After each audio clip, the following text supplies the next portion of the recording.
FBI. We need to ask you some questions.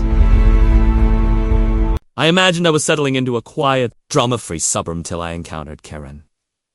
From the very first day, she behaved as if she were the appointed queen of the block. Creating rules, quoting an imaginary HOA, and strutting around with wannabe officers as if the sidewalks were hers to command. What? She didn't realize.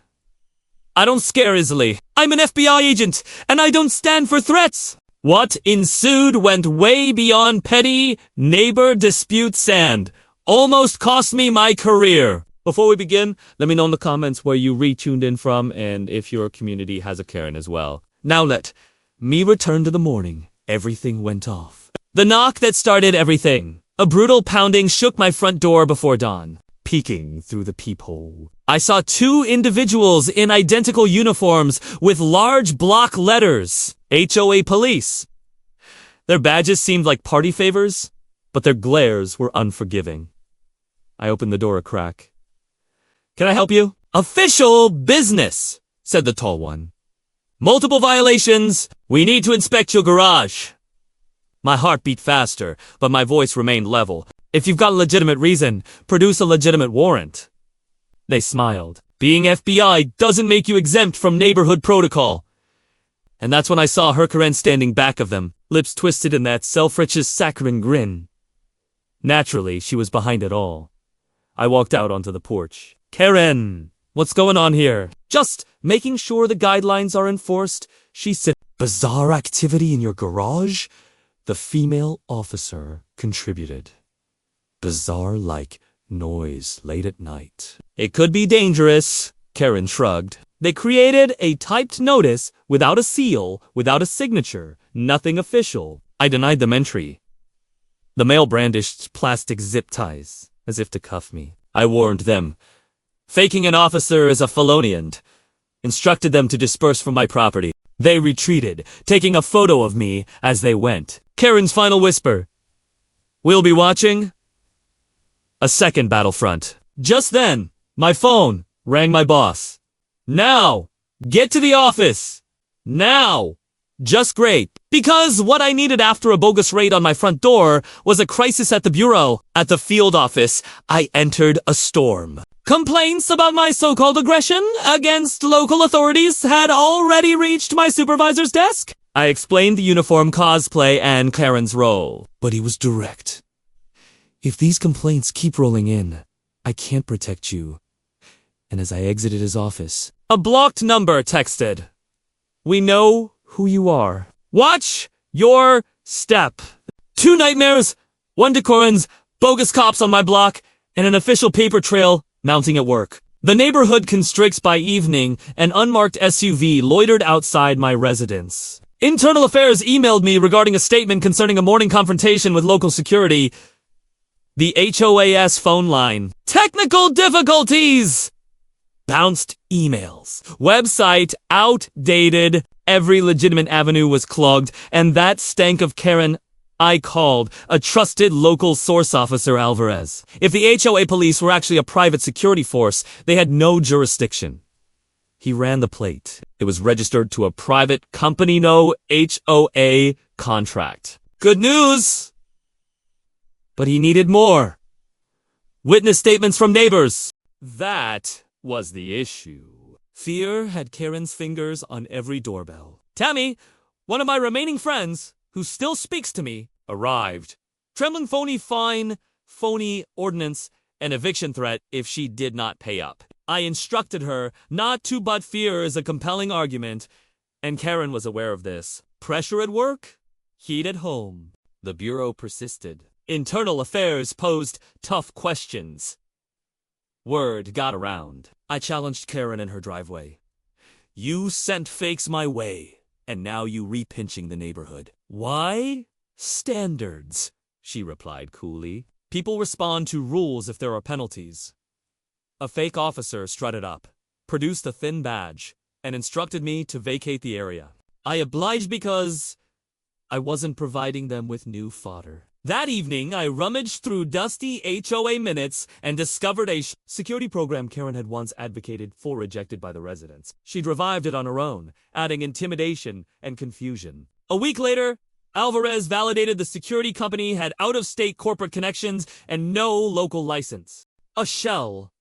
Convenient for bullying, but worthless in court except if I produced witnesses. Escalation. The inquiry and then the floor fell away. I was called to a formal investigation at the bureau. A panel. A thick file of neighborhood complaints. I outlined the impersonation scam, the shell corporation, the fake citations. The panel was calm. And then the door opened. Karen walked in tailored suit, sleek briefcase. "I'm here on behalf of our community," she said, producing a stack of reports. Then came the haymaker. She revealed her uncle was the deputy director of the bureau. Suddenly, all the jammed phone lines, the fast-track complaints, the hush around the legit HOA made sickening sense. The panel vowed a complete inquiry into me, and into any unauthorized enforcement. But I departed with the feeling that I'd been out. Karen grinned as she brushed by me. "Watch your step!" "The line in the sand that night," Temmer texted. "They're at my door." I went over. The impersonating officers were knocking, attempting to make her sign a statement against me for harassment. I introduced myself. BI, intimidation is not going to work. They doubled their efforts. And that's when a voice broke through the tension. Alvarez, badge out. Even-toned, authoritative. IDs.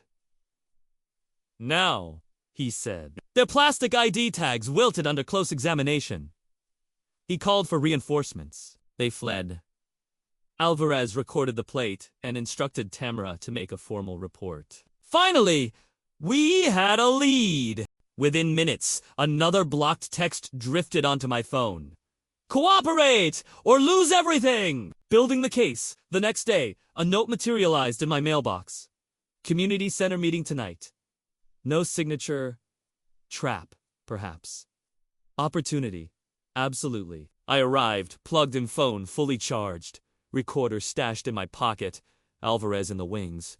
The room was crowded. Karen went to the podium with her volunteer enforcers standing like bouncers outside a nightclub. She spoke of safety and property values in idyllic tones and intimated a few people undermining community harmony. I stood.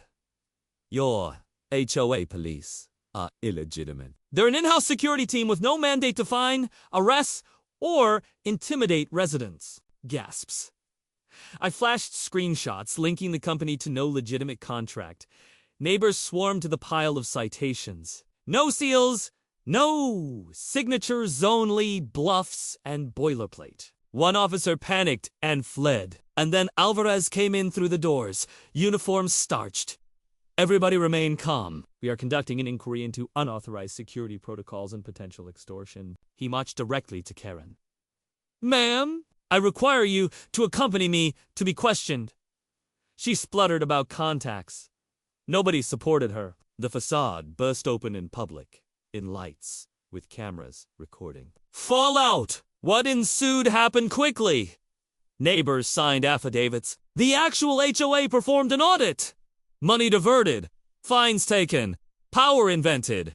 The security company was sued. Karen's uncle claimed innocence, but the scandal prompted his quiet resignation weeks later.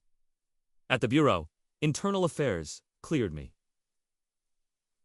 The complaints, withdrawn or recanted under oath as coerced. My boss handed me the news with a rare smile.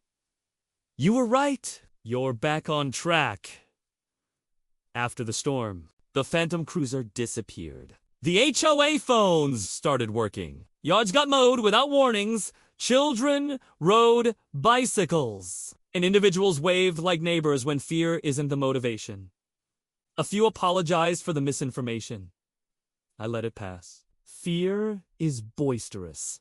Truth waits patiently. I'd kept my badge, my name, and my home. Karen tried to crown herself queen of a cul-de-sac, build a tiny empire of fear. In the end, sunlight and paperwork ended it. If you've ever faced a bully with a borrowed badge, here's your takeaway. Document everything. Stay calm. And bring the right allies. Intimidation crumbles under evidence. If you'd like part 2 how to identify and prevent HOA scams before they begin, leave a part 2 in the comments. And if this video had your heart racing, hit like, subscribe, and pass it along to someone who needs reminding. Even the best authority must answer to the truth.